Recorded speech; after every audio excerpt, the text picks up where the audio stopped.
And welcome, fellow fanatics, to the Shark is Broken fan page.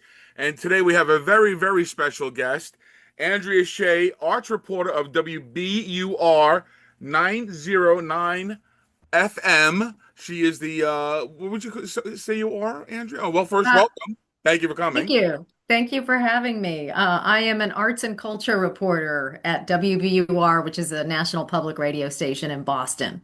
And how long are And we doing this? oh gosh, I've been a reporter for 20 years Um, at this station, and I was a producer for years before that. So I've been a public radio lifer. and do you do the regional area itself, or you go around, so you just do regional? Yeah, pretty much. Mhm. Okay. And cinema, Broadway, theater, arts and culture. Arts, culture, museums. I mean, it runs the gamut of cultures nicely broad. Sometimes it can be agriculture or food culture, but most often it's music, film, museums, history stuff, because of course Boston is jam-packed with all sorts of wonderful history. Right. And do you pick your topics, or do you have oh, that's great. That's Yeah, great. largely, when there's news that has to be covered, we do that. I work with a team of editors and arts reporters in the body of a newsroom. So Right. there's, all other beats. And the reason we have you on is that I knew that you have a podcast called Jaws Island that I saw on iTunes. Now, can you see it anywhere else other than iTunes? Yeah, I think it's on Spotify and all the places wherever you get your podcasts. And it's 3 episodes long. 3 episodes, all set on Martha's Vineyard during the big 50th anniversary weekend, island-wide weekend celebration, which was the weekend of June 20th, which was the Right. actual anniversary.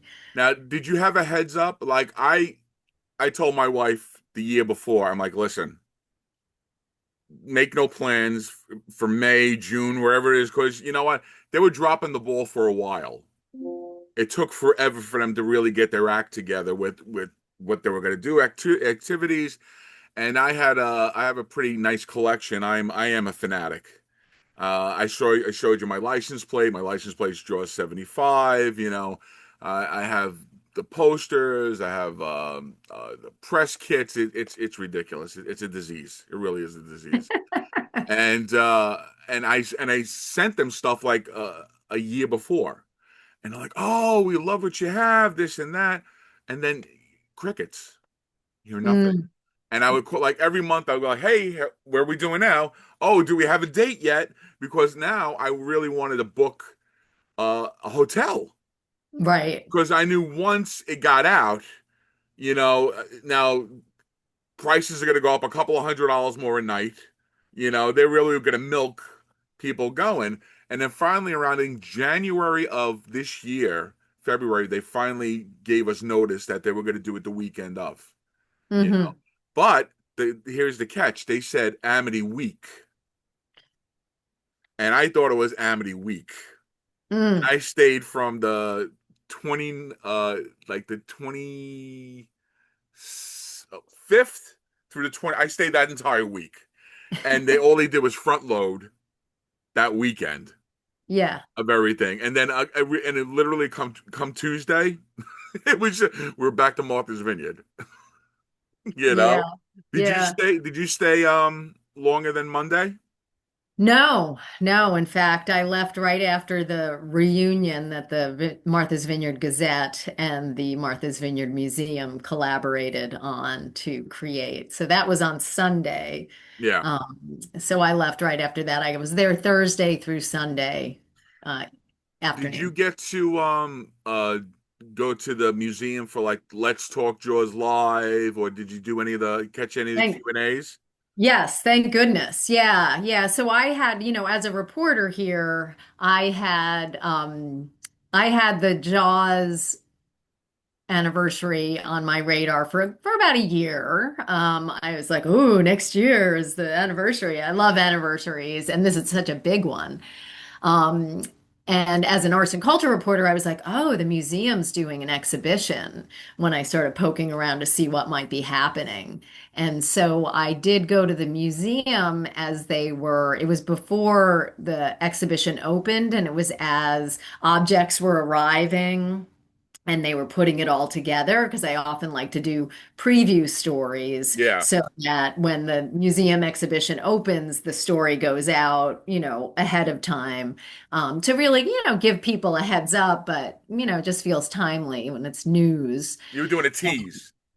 Yeah, it's like a Yeah. preview story, I guess Yeah. you'd say, a feature. And so I went and coordinated with everyone at the museum who's so wonderful, Kathy Mayone and Anna Barber, the curator, and they were so helpful. Like, oh, well, come when a shipment of objects were coming from Alabama and a couple of other places from collectors.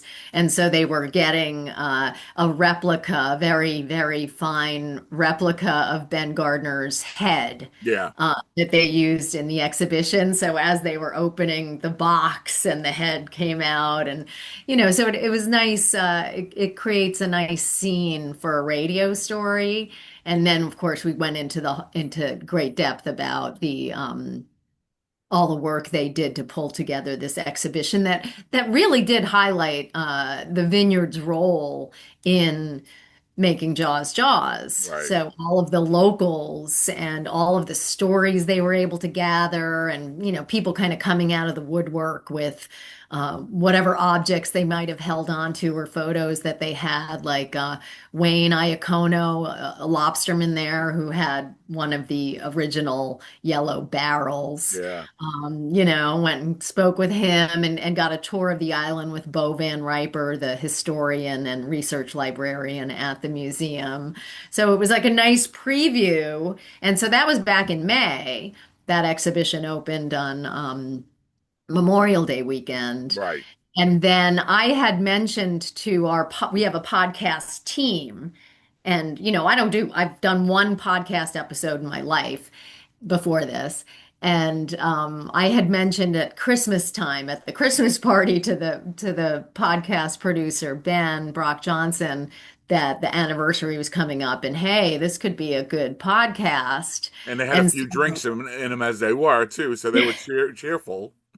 yeah. And so, but I sometimes you float ideas. I have a million ideas and they may or may not ever go anywhere. But then he brought up after the story had run and at the end of May, he was like, well, a couple weeks later, he was like, what do you think of going to the anniversary weekend on the Vineyard for a podcast episode? Kind of like just go and record as much as you can and we'll see what you come back with and we'll see what we do. And so yeah, I was a little wary of the crowds and oh my gosh, I don't have a hotel room to your point, to what you mentioned. And luckily a former boss retired there and lives there. And so he was able to put me up. And he actually drove me around a bit, so that was helpful. But I was able to get there on that Thursday, and thank goodness for the Let's Talk Jaws live event that was at the museum, one of many, um, panel discussions, Yeah. and they really, really, I think, did a fabulous job. But being just at that event before kind of the crush of many more people arriving the next day on the Friday before the Yes. weekend enabled me to really get a glimpse. Like I understood like the fanatics. I knew that, that the community existed, but I've never really met a lot of them. And so I had done a little bit of emailing beforehand, knowing that I'd be there and hoping they'd let me in essentially to the Let's Talk Jaws live event, which they did. And so I just started, I had my recorder and my microphone and um, was able to kind of get a handle on, oh yeah, okay, those people, I definitely want to interview them. And like, the people that they had in the panel were Joe Alves, the production designer, and they had Tom Dunlap, who was in Jaws 1 and Jaws 2, but also works at the Vineyard Gazette and Right. has since he was a teenager. And I didn't know if I'd get to interview Joe Alves, who I really wanted to interview, like everybody else. And I just luckily sat down next to his wife. I didn't even know it was his wife, and we introduced ourselves. And I was like, "Oh gosh, you think he would talk to me?" And she was like, "Give me your number." And so I was able to arrange that You interview. went through the boss. Yeah, You get the and green it was, light. oh my gosh, that was like I could have right there been like, "Oh my gosh, I got Joe Alves. I get to talk Yeah. to him. What an honor and what an opportunity." But then I just ended up like scheduling that interview for the next day, but then just interviewing, Michael Smith from Let's Talk Jaws Live, who also wrote a book, Fanatics, Which Jaws. I'm in. I'm one of the Yes, 50. I know, which is Yeah. so great. And so many Yeah. people that were in the book, his book that celebrates fanatics, all these collectors, avid, passionate, deeply connected people who just love the film so much. I was able to interview many of the people in the book over the course of the weekend, but I got to sit down with Michael Smith, which was huge because he's also a film critic. So he had like all of these different very meaningful interpretations and readings of the film and why people connect so much and so much about the community, a community that a lot of people don't even know And exists. Michael was a go-getter. Like he went to Florida, when they were shooting Jaws 2. There's photos of him in front of the Bruce of that shark of that movie too. Like he really went and entwined himself with meeting Richard Dreyfuss, getting involved with Richard Dreyfuss, and he's a great guy too. So I mean, his compassion and his love for this really really comes through. And thank God for Facebook pages and stuff like that because it would just be like me and a handful of people that I know in my neighborhood that would be talking about this and watching it yearly and stuff like that, where this really opened up, like Nate Jones and Janny. These people I would have never known ever before, and then coming to meet them at the Vineyard it was nice is that there was an established relationship already. Other than our love for the movie itself, because then I started watching their podcast on YouTube, and then with the certain topics, and they were getting everybody too. Yeah. Production, actors, everybody on there too. So, and it's just so funny that I stayed at a hotel, and as soon as I walked in to reception area, out comes Joe Al's walking out of his hotel room. I said, "Oh, I guess I'm in the right place." And Nicotero was staying there too, and it was just like I looked at my wife. I said, I think this is gonna be a good week, and it was just way beyond my expectations of how it worked out. We did Jaws trivia, and we happened to do it at the restaurant that was right below my hotel, and that's how I got to meet everybody. And our crew was called Doll's Eyes, That's and a we good. won. That's great. Yeah, yeah. So it was a lot of fun like that. And so now too, and the Let's Talk Jaws live at the museum was the whole Dreyfus walking in. So Yes. you had the Yeah. coming of God moment, when he walked in, and you saw that reaction of everybody when he walked in. Because I knew Michael said that it was supposed to be there was anybody else has another question, and he's just supposed to be in the background and go, "Oh, I have one," and like surprise everybody there. But Jeffrey Kramer saw his wife in the hallway and blew it, basically, and said, "Oh, come on, Rich, come on up," and that's but you got that reaction, you saw all that going on, which is awesome. Yeah, yeah, no, that was great. And Jeffrey Kramer, what a joy He's a to speak with sweetheart. him. He really once again like it was like this reunion, right? It was a reunion of fanatics who might not have met each other in person before and able to come together like that, but then reunion of cast and Joe Alves and Richard Dreyfuss, just it just Everybody, it just had what struck me very quickly.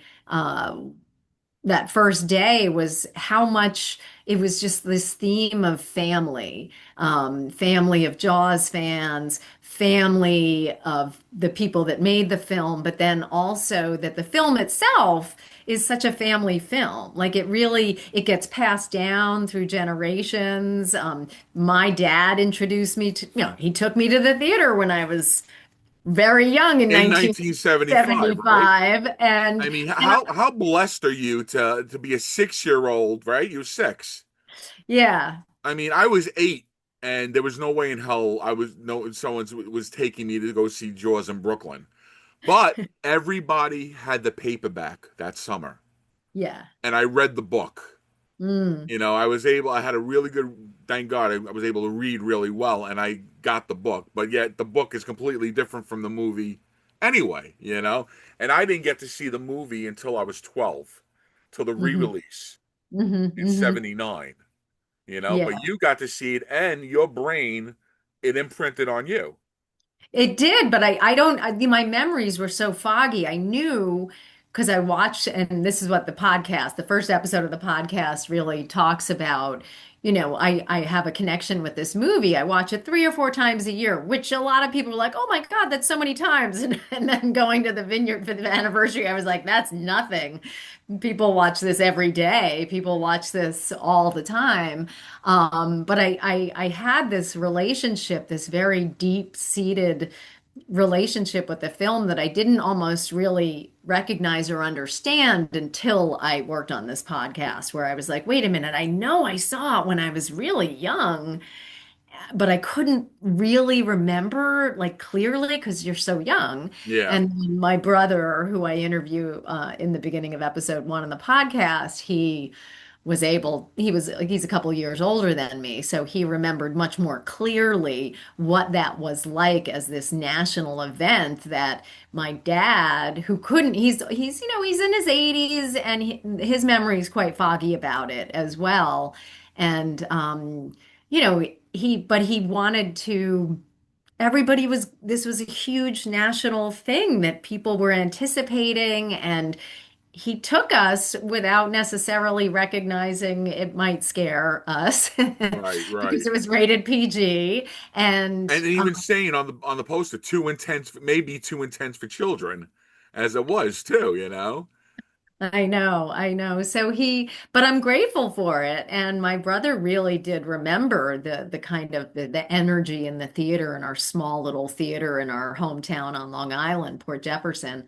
And then I ended up going to the Jaws Bridge over the course of the weekend, and I ran into a guy who was 70, in his mid to late 70s, who also saw it in the same theater that I did, which Oh was kind wow, of remarkable, right? Like, whoa, you saw it there too. that small world right there. Yeah, yeah, that was one of those. It just felt like serendipity throughout the whole weekend. Just everyone I talked to and everything people were sharing with me about their own childhood experiences with the movie. And it's interesting how a lot of people are like, "Whoa, how did all these people see this film when they were so young?" And we know why, because it was a national event and it was PG, and um but it kind of speaks to that idea of it being something you're so impressionable when you're young, and seeing something and experiencing something when you're that young, it just like it gets embedded in you like cellularly or something, Yeah. you know? And the drawing factor really was the poster. It really Yeah, drew you in to want to see what this was all about, too. Especially the spectacular. size of the shark compared to Chrissy on the top. It really made you go, "Oh, what's this all about?" And none of the commercials really showed anything. That was the biggest tease, other than maybe the screams of this and that going on within the scenes itself. And when I saw it, I walked in, and when you're 12 years old, you don't think about, oh, it's a 4 o'clock showing. I just walked in and said, one ticket, please. And instead of the person saying, oh, the next showing is, I just walked in, and I walked in when they're fixing the Orca. So I'm seeing Quint and Hooper taking all the bad water out of the gears. and I watched the ending, first, and Oh, then hilarious. I had to wait 20 minutes for the whole movie to start again, and now I was really anticipating. And that night, I swear to God, I remember it just like yesterday. I went to bed, and my mother woke me up, and I was swimming in my bed. I was having a nightmare, and I was swimming in my bed. That was that. I said that was it. That's what really scarred me and imprinted me that way, and I loved it forever. And I'm a big movie guy. I mean, I think the '70s, the decade of the '70s, made the best films ever. Yeah. Everything was original. Everything was really made. I mean, the quality was just the acting. Everything was top notch back then. And Hmm. I to this day, it's like I said, June 25th and 4th of July.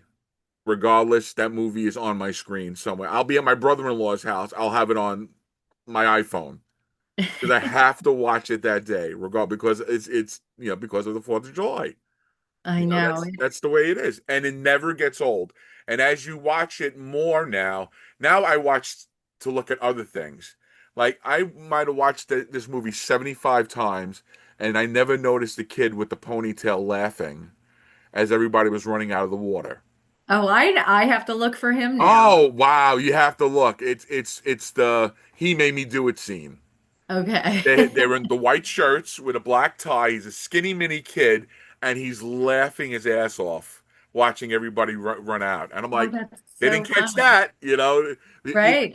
I always say Jaws is a perfectly flawed movie because I mean the editing was great, but there's certain things like wow, the real shark interconnecting, with the Australian shark and this, and then Yeah.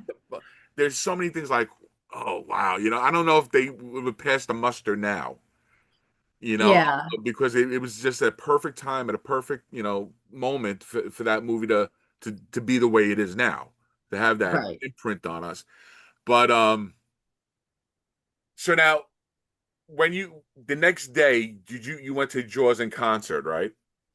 Yes, I went. That was a Saturday night, I believe, Saturday. right? Yeah, yeah, I did that. I mean, I went all over the place. I went to the Orca Oh, you met Michael Sterling. homage, like a replica, not an exact replica, but almost, I mean, really like painstakingly Michael Sterling, Englishman who was from living in Florida, like drove that boat up, not on the water, but on the road and then got it into the water Yeah.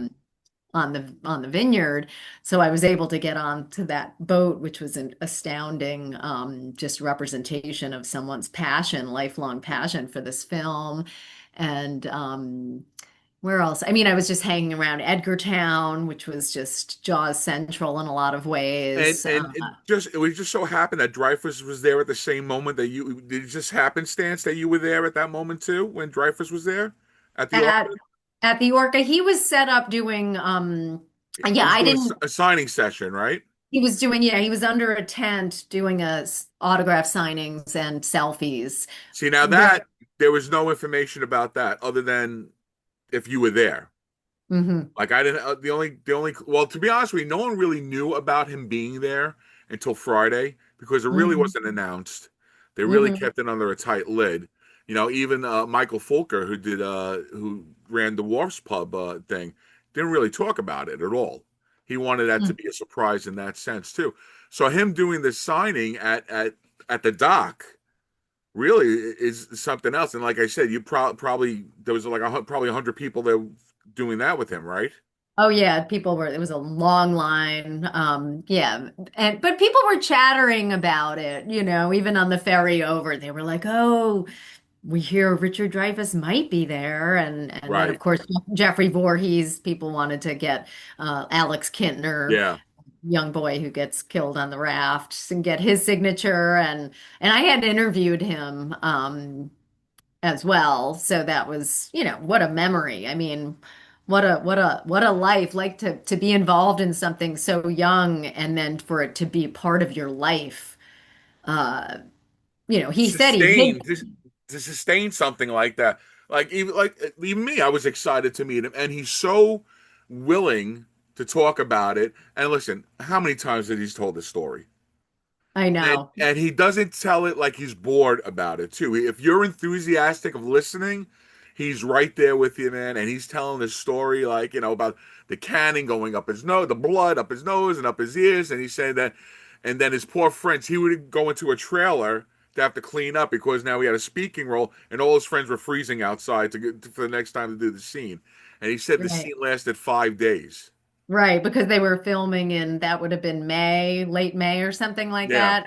Earl, and the water still hadn't warmed up. So, and if you look closely, which of course you know that if you look in the trees, there's no leaves yeah. really. It's supposed to be summer, but it was kind of pre-summer here in New England, and that movie magic, that just fills that film.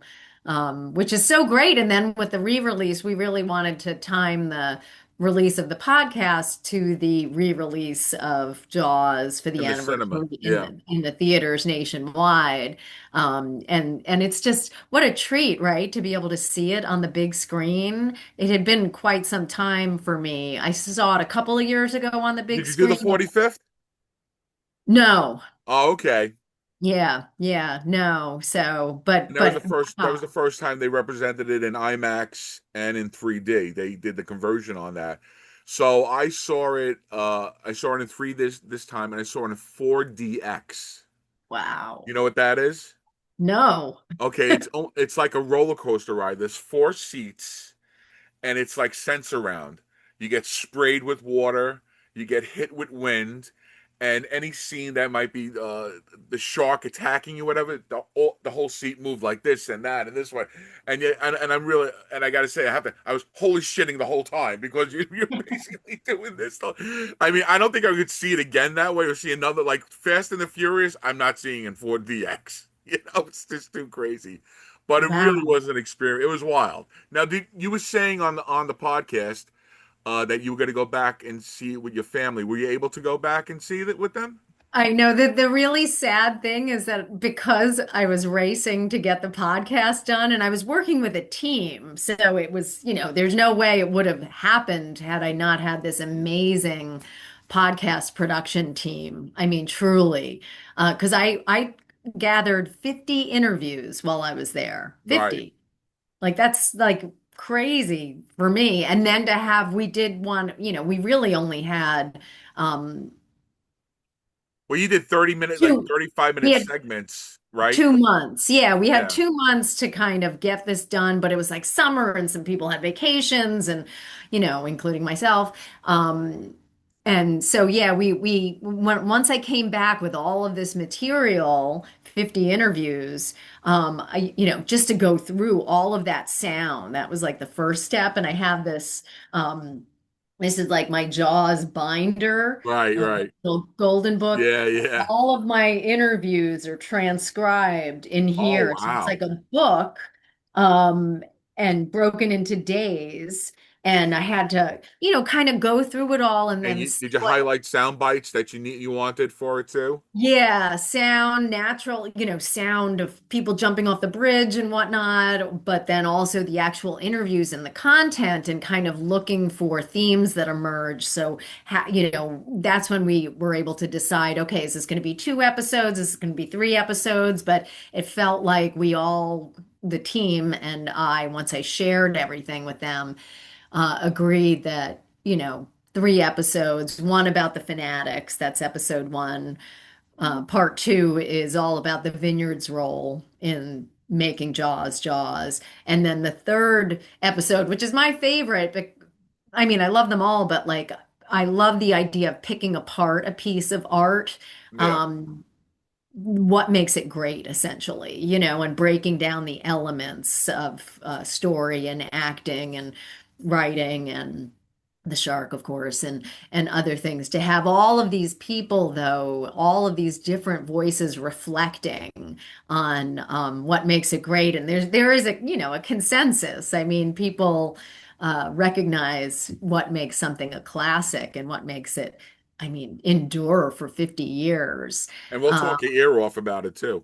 Yeah. Oh, yeah. No, everybody was so, I learned so much, Yeah. and everybody was so open and just sharing so much about their experiences. And a lot of people were coming because their father or their mother had or grandmother, babysitter, brother introduced them to the film, and a lot of people were even coming to kind of honor their memories, like a collector from England, from Birmingham, Mark Fitzgibbons. Maybe you Yes. know him. Yeah, Hmm. because he was in the book as well, sharing how, in England, what a big deal it was too. It was when it was released in 1975, it was what, 5 months afterwards. Right. And just what that, like also the kind of anticipation, and him begging his father to take him, and then his father helping kind of support his love of this film and collecting. And his father had passed away earlier this year, and he made it to Amity, as he said in the interview, like, my dad's looking down at me, Yeah. from Yeah. heaven, like, my boy made it to Amity. And just and meeting a father and son who came all the way from Washington State across the country, and this father-son bonding trip over Jaws, and so many families on the Jaws Bridge. 3 generations, grandfather, his daughter, and then the granddaughter, and all Were you ages. almost there jumping, or was it never going to happen? I was going to go back in the morning when it wasn't as crowded, but then a group of fans came running up to me after that I had talked to them, as you can hear it in the podcast. That's like one of my favorite parts of the podcast, where this guy, Steve, runs up to me. He was from the Pennsylvania area outside of Philadelphia. He comes running up. He's like, "Did you see the shark? There was a shark in the water." And so there was Oh, like a right, right. 3 to 4 foot shark. And I was like, well, that's the no. And they still wanted to jump in. Oh yeah, everybody else was still jumping in, but like, when I saw it as a in when I was 6 years old.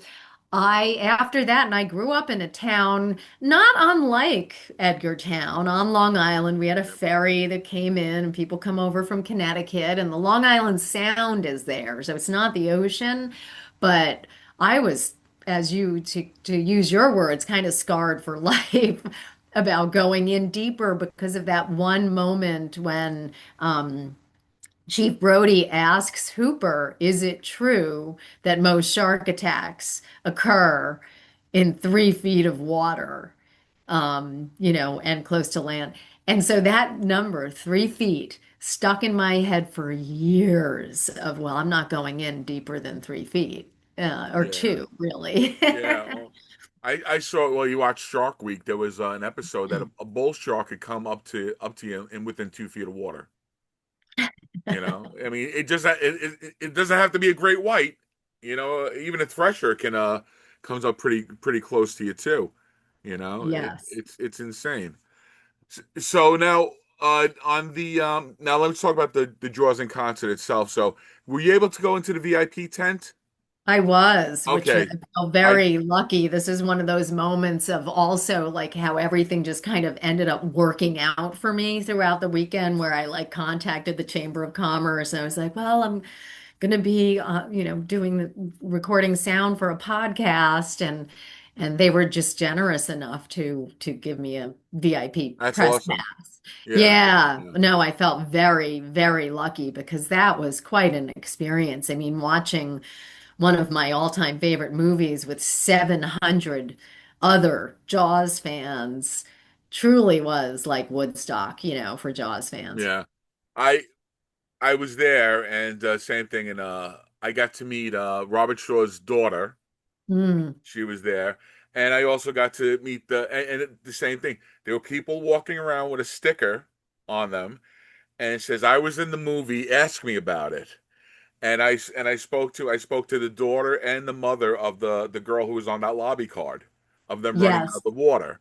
Kathy Weiss, yeah. Yes, yes, very sweet. Still lives on the vineyard, Yep, yep. And then I went to the tent. So same thing. I did the Jeffrey Kramer interview. I did the Greg Nicotero. I did the court. He did the Orca, who built the Orca, which was insane. Now, Michael were you there for Sterling. Monday? Were you there for the Monday? No, unfortunately. Did you saw the Orca though that he had the I cabin? did, yeah, when it was in Oak Bluffs. No, no, no, no, the one that was in the museum. Oh, That right, court, right. that court thing. Yes. Holy cow! I as he's going through it, I raised my hand. I said, "My wife would have divorced me by the third wall and then to take it apart." To complete it in his basement, to take it apart, and then bring it to Martha's Vineyard and have to do it all over again. I'm like, you have the patience of a saint, my man. And it was so amazing just to sit in that cabin like that. You know, Yeah, no, I know one of the things I wish I had, this is where it comes to the idea that I need a bigger podcast, is I would have loved to do an episode all about people, how it's inspired artists, so much fan art and I mean brilliant replicas, homages, just the level of the way this one film has inspired so many other people to be creative, not just as filmmakers, which I do talk about in the podcast, but as artists and just channeling their love of this film into creating something themselves. the poster behind me, there was a gallery showing in New Jersey, at Renbank, and a gallery called Coda put this together, and it was all 50th draws. So this was in one of the interpretations Oh, it's these guys did, beautiful. and it's three different versions of it. One's a black foil, one's a blue ocean one, and then Mm, they did the same thing with they did like 12 different posters all together, and it was in a room literally like 10 by 20. mm. I was just amazed that all of a sudden that everybody was just involved. I mean, even the Bradford Exchange was putting stuff out. It's like they all took a bite of the apple. Right. Oh, yeah. I've noticed it around here. I live in Boston, and there's a framing shop that had a poster, and it was a riff on the poster, the film's poster, but it was like you're going to need a bigger frame, or Right. I mean beers, wines, so many different beers. My friend bought me one. It was a claws, so it was like a cat, but it was the Yeah, a the play on scene. the post. Yeah. And Even Vineyard Vines got in on it. oh yeah, yeah. I mean, it was unbelievable. And same thing. I can't tell you. I'm so in debt by Jaws this year.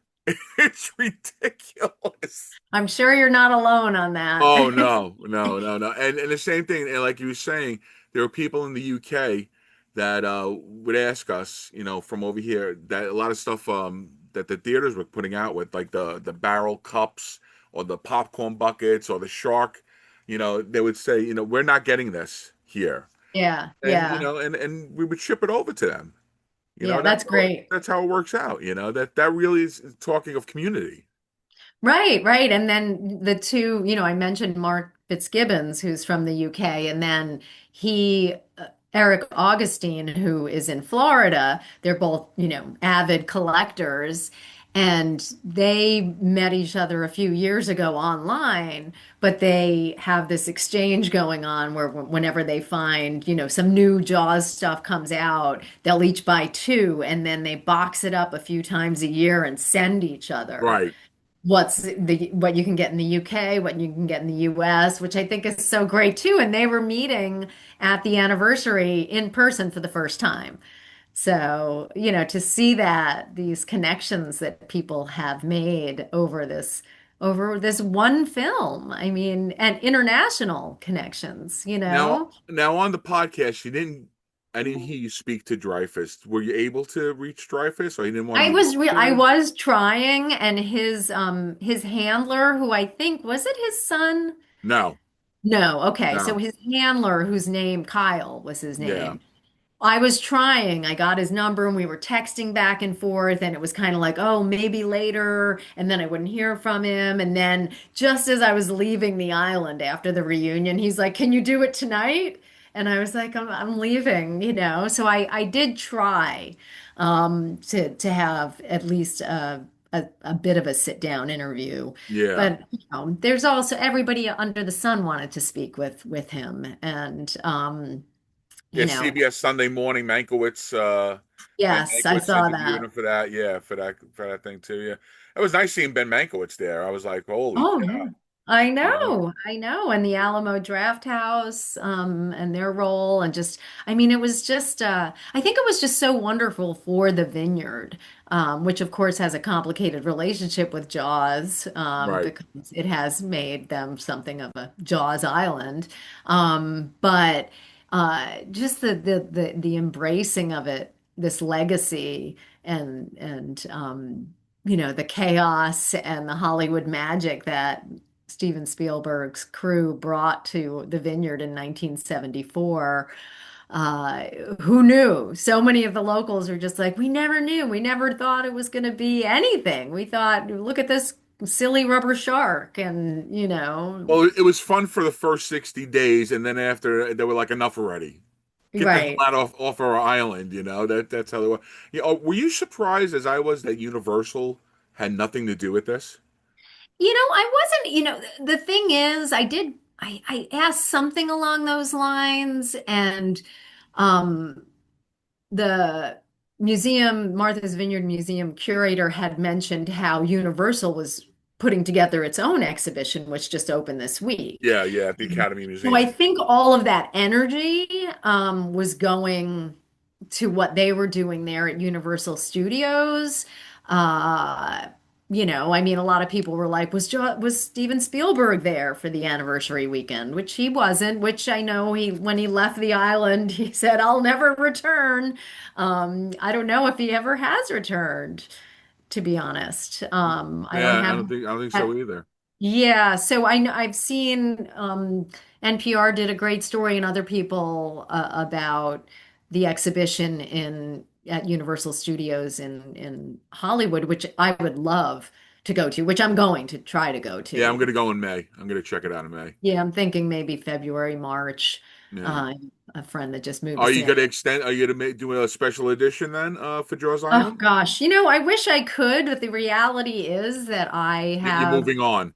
Well, I have my beat that I have to like. I'm already working on other stories that are not Jaws related. As Right, much as right, I'd right. love to continue working on Jaws stuff because it really was a gift to be able to do this, and it the way it worked out, it really unfolded very organically, and then to have this team, the podcast team that has their own podcast, and they have a full plate of things they're working on, but they really embraced it too. They got so excited, the sound designers and the editors and producers, Amory Sievertson, and everybody, my editor, Tanya, everybody.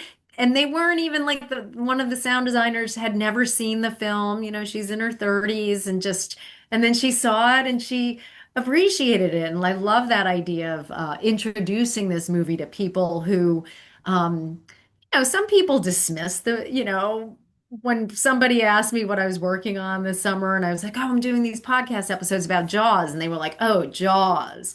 Like I saw that 20 whatever years ago and they dismiss it. And I'm just like, well, maybe you should watch it again. Right.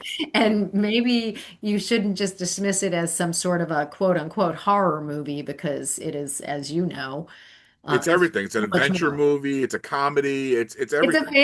It's a family movie. I It mean, is. the relationship between Chief Brody and his kids and his wife and just it's so layered and so human and so, and with these like early Spielberg moments. Like it's such a reflection, I think, of his gift and ability in this medium of film. It's just astounding. And I love seeing the old pictures of him on the set, like the archival photos Yeah. Him are in the just, water on the director's chair yes, is great, yeah. and him on top of Bruce, sitting on top of Bruce is awesome. 26, Uh, 27, right? Like while he's working on the film. And it's really, there's so much, as one person said on the island, there's always something new to learn about Jaws, and I think that's absolutely true. Well, I have to compliment you. I thought your narration was really good, Thank you. and the editing was great. How you cut the reactions of 1975 with the scenes from the movies. I thought everybody is going to enjoy it, and definitely Jaws Island on iTunes. Everybody have to check it out. Now, my show is the Shark is Broken fan page. Now, have you seen the show? No, this is You my never saw first. the play, No, isn't that terrible? Yeah. I wanted to, I was going to go to the the Broadway. Vineyard to Oh, go, see the no, Vineyard, but I was it going to was go like back. it was Yeah. on July 5th. They had the first showing of it was. Yeah, it's just crushed. It's something that I regret not being able to get back to go because I was like, oh, I'll go back to the Vineyard to go see it. I wasn't able to see it in New York. It's sometimes tricky for me to get down to New York from Boston. So So the maniac that I am, I saw it 10 times on Broadway. amazing. I saw and I went to uh they had the opening. So it was like number six on. So that day they had a special event.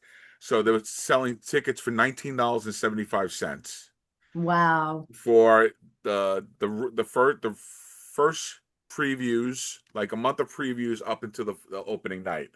So I was number six online at 6 o'clock in the morning. They were doing it at 12:30. And I was number six. I'm like, what other maniacs are going to be there? And there were kids younger than me that were number one and number two, which I was appalled by. you know, so there's a producer named Seth Greenleaf who brought it over from helped bring it over from England, and Guy Masterson was the director. And about at noon, um, Alex Brightman, who played Hooper, uh, uh, Ian Shaw, who was Robert Shaw's son, and he came in the outfit of Quint. And I tell you, everybody was just blown away by that. Mm. So now it was reasonably priced. I was seeing the show for about $40 a ticket. And the first time I saw it, I think I said, "Oh my God," in my head too many times that I got to enjoy it. Hmm. Because I was so like, "Oh my God, there's the orca. Oh my God, they're on the stage. Oh my God, they're talking about this," that I had to go and see it again. And luckily enough, Seth was so nice to me because I was started doing a lot of promotion also on my social medias for it that I got invited to opening night. And Oh, I that's thought if great. any opening night I would ever want to be would be a Jaws on Broadway opening night, which was amazing. So now on the background, after the show is done, they put up all photos, and it's Spielberg talking to them on the Orca. It was all different, but he did like multiples of the same picture on the back of the screen, and I'm very nitpicky, and I said Seth. I said, there's 10,000, and I sent them about 15 different black and white photos. I said that you can also add. And would you believe the next showing, they did it and changed Ah, it? I'm like, I contributed. Oh my God, I contributed to the show. oh, that's so great. I love It was that. so much, Ah, it was a lot of fun. So now when we came to Martha's Vineyard, I was walking, there was a stop and shop right there on the main road, and I was coming in, and Guy Masterson was walking in. I was coming out, he was walking in. He's like, "Oh my God!" And this is after we did the interview and everything. And I go, "Oh," I said, "I wish you could come." He goes, "Why don't you come on Friday?" And they're going to do a run through. mm, And me, my wife, and Guy Masters and two other people sat in a room and watched them do the entire play as a run through. It was ah, so, it was so, and the guys were great. And ah, what a dream. they're like, "Oh, come out opening night." I'm like, "Listen, it's not like you're in Queens." Staten Island, like, you just can't jump in a car and like come take 2 hours to come. Martha's Vineyard is Martha's Vineyard. Oh, I know. It takes it takes that's what was so impressive about all of the fanatics coming for the anniversary weekend. I mean, they were taking planes and buses and rental cars and ferries. I mean, it's even from Boston, it's not it's a trip, you know. It You is. can't it's getting a car on that ferry is, not really it's possible, but not How did you commute to it? Did you take a train over? I drove to Woods Hole, then I took the shuttle to the ferry. Okay. Then I took the ferry. Then my former boss picked me up, and he did some driving. I stayed at his place out in I think it was Tisbury, West Tisbury, Mm. and but then this other fanatic couple, really just Mark, Sheila and Mark from Who's outside on of the Buffalo. podcast also. Oh my gosh. Yeah, they Yeah. were the kindest people. I interviewed them and then I kept seeing them and then they were just kind enough to be like, we can give you a ride home or we can pick you up I and we tell you, ended up everybody had a smile on their face. hmm Everybody was so warm. It really was nice. It You was know, so many people's happy place. It was like a dream come true, something they've dreamed about or fantasized about for years, it's the right? first time you could wear Jaws stuff and not be ridiculed. Yeah, but it is interesting, like an engineer, a young engineer, sound engineer at my radio station. He was in the studio while I was like recording some of my narration, and once again, this was a huge team effort, Yeah. and but he had never seen Jaws, and he was like, "Yeah, I'm gonna check it out." And but he was like, people like street fashion embraces Jaws. He was like Jaws t-shirts, like there is like it is it's just in the zeitgeist, and a lot Yes. of people don't even necessarily, it's just so cool looking. I mean, any Jaws, the poster is as cool as it gets, I I watch guess. Yankee games, and it's a tense moment. You hear da da da da. They play on the organ. I showed up. Every time I go to my wife, there's a Jaws reference. You'll see a poster in the background of a scene of something. They'll say you'll need a bigger boat, or they'll reference Jaws. It's amazing that it could go. You go at least once a month, and something on somewhere on TV there will be a Jaws reference. Jeopardy. It's all over the place. I look at my wife. I go, it's eternal. It's just Yeah, eternal. That's it. It's so stuck in everybody's head the way it is. And it's not even a farce about it. It's just now it's part of life. You know, right. you're gonna need a bigger boat. It's just a saying as a part of life now. I know. You It's know, it's remarkable. And what movies can you say that about that have had that kind The of reach? Godfather. Yeah. Saying what like leave the gun, take the cannolis, stuff like that. An offer I can't refuse, yeah. Oh, stuff. But again, iconic '70s movies. You Yes. know, that's where Yeah. you got to get it from. So now, what are you working on? What's your next project now? Well, my arts team, we do an annual series where we highlight a group of artists, usually kind of emerging or artists that we think are the Boston, Massachusetts area should know about. And then this year we're using an environmental theme, so it's artists who are making work that using natural materials or highlighting environmental issues. So I'm working on a story about a sound artist, sound designer who actually uses biosonification and little microphones, or they actually aren't microphones. They uh, detect electromagnetic activity in plants and trees because they emit their living beings. Right. And he translates that into sound and music and like Oh wow. live radio broadcasting. He takes people on workshops in the woods with like using microphones, like seismic microphones stuck in the earth, like that people who are measuring earthquakes Yes. might use. But he's trying to highlight and have people kind of listen a little more closely to all of this the life around us, and he also creates music. So I'm doing a profile on him. That's what I'll be working on as soon as you and I get off this interview. And then another person who's an architect who uses recycled steel beams, among other things. He does so many different things, but steel that every structure we look around, the buildings that are being built everywhere are using steel, and it's taxing on the environment to create these steel beams, and oftentimes people don't reuse these steel beams. They maybe melt them down, which also burns energy. Right. So he's using reclaimed steel beams to create shade structures in Cambridge, a city next to Boston, that are highlighting like urban heat islands and the lack of shade in urban areas and how that creates contributes to global warming and inequities. So, and he does all these other amazing things. So that's Is he being funded, or is he? yeah, he works for MIT. Oh, They okay. have something called the Urban Risk Lab, and they're creating um, pop-up housing for places that might have flooding or wildfires. They're, just kind of both preventing and then creating essentially solutions to when we have like these massive natural disasters that are often connected to climate change And and how and can people hear this when you're finally done with it?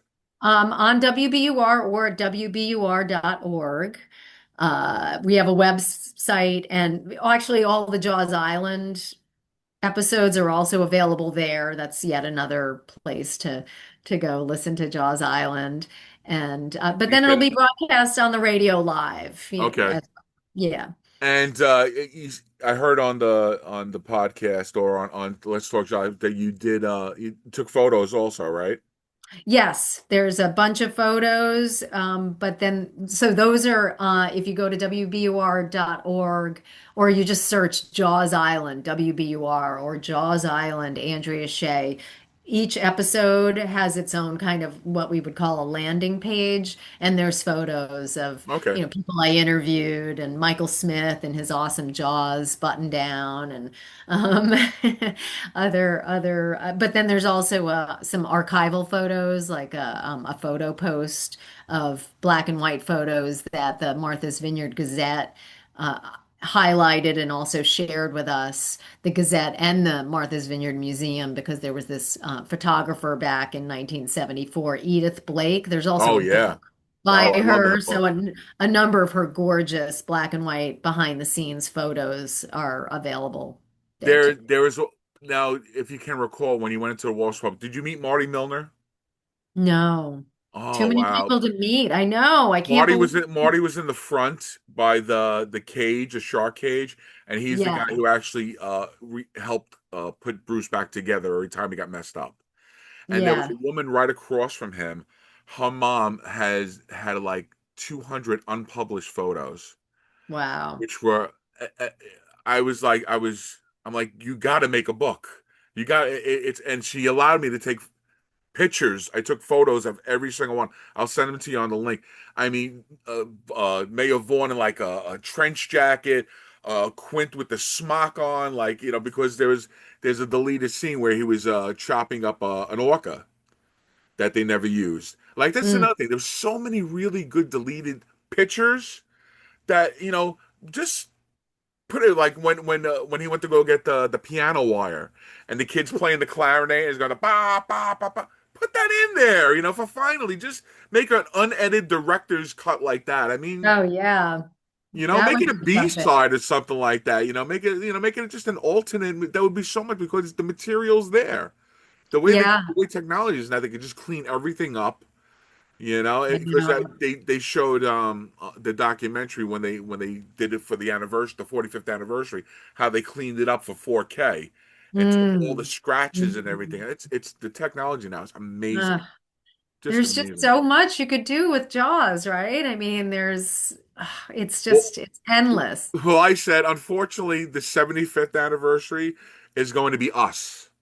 I There's know. going to be a I know. panel of us talking about our memories of what's going on. I know, and that's a lot of people reflected on that in the island. They recognize that this was like might never have, The last time, right? you only turn 50 once, but yes, so many of the people that were involved in the film are they're not going to be here forever. And it's it's recognizing the momentousness of that and the uniqueness and the kind of once in a lifetime chance um, to be there for the 50th was not lost on me or Right. anybody that was there. Right. It was my like say like my destiny too to be there at that. I had to be there at that moment, no matter Yeah. what. That's what I said. I told my wife in 2024, we're not booking anything until I get the news, and that's what we're doing at that time, and it worked out really well. Andrea, I want to thank you so much for your time. I mean, Oh, we you're we've been so on a while, welcome. and I hope this interview was a lot different from the other interviews you've done.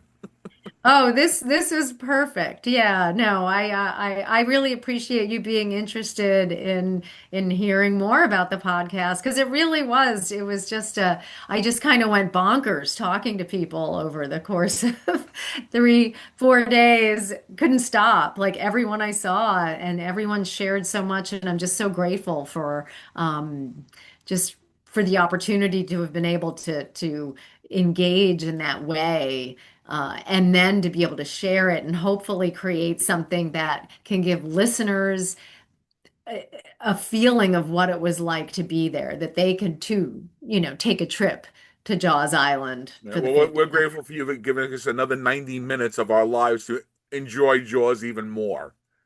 To Well, be thank honest with you. you, I tell you, it's a great. The episodes are great. I said I love your narration. Great, Well, great, thank great you. Yeah, stuff. well, I have to thank my amazing producer, Amory, and my editor, Tanya, and Ben Brock Johnson for thinking this would be a good idea and the It felt very creativity. personal. It felt very personal to you. It was great. Yeah, and it was. And I'm a reporter, which Right, and you're not usually supposed I to be. don't. Yeah, so this was also like uncharted waters in a lot Right, of ways for me. So I'm glad that you think it worked. it did. As they say, Siskel and Ebert, two thumbs up. Oh, thank you. So Well, thank you thank you. again. I appreciate Yeah. you so much. You have a great day. And everybody, again, Joy's Island is on iTunes, on And all Spotify, and Spotify, WBUR, wherever you listen to your podcast. very Yeah. good. Everybody take care. Have a fantastic day. Bye, Farewell everyone. and adieu. Thank you.